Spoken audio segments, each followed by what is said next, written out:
బిడ్డకి తండ్రి కష్టం తెలియాలి అంటే ఎప్పుడు తెలుసా?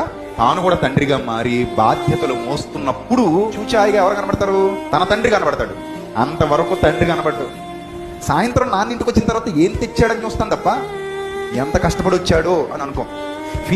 స్కూల్లో ఫీజు కట్టమన్నారు, నాన్న ఇంకా డబ్బులు ఇవ్వలేదని చిరాకు పడిపోతాను తప్ప నాన్న ఎందుకు స్కూల్ ఫీజు ఆలస్యం చేశాడా అని ఆలోచించాం. నాకు స్కూటర్ కావాలి, నాకు సైకిల్ కావాలి, నాకు బండి కావాలి అని నాన్నని ఇబ్బంది పెడుతూ అడుగుతాను తప్ప నాకు స్కూటర్ కొనడానికి నాన్న ఎంత కష్టపడతాడో, నాకు బైక్ కొనడానికి నాన్న ఎంత శ్రమ పడతాడో, నాన్న ఎంత రెక్కలు ముక్కలు చేసుకుంటాడో, ఆల్రెడీ ఎన్ని అప్పులు ఉన్నాయో, ప్రస్తుతానికి ఎన్ని అప్పులు ఉన్నాయో వాటిని తీర్చడానికి నాన్న ఎంత కష్టపడుతున్నాడో అని మాత్రం ఆలోచించాం.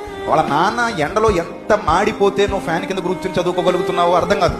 ఎంత పొదుపు చేస్తున్నాడో, ఎన్ని ఖర్చులు తగ్గించుకుంటున్నాడో, తను కడుపు మార్చుకుని నీకెలా భోజనం పెడుతున్నాడో, తన ఖర్చులన్నీ కట్ చేసేసుకుని నీకు పాకెట్ మనీ ఎలా ఇస్తున్నాడో, ఇవన్నీ ఆలోచిస్తే అప్పుడు అర్థమవుతుంది తండ్రి ప్రేమ ఎంత గొప్పదో.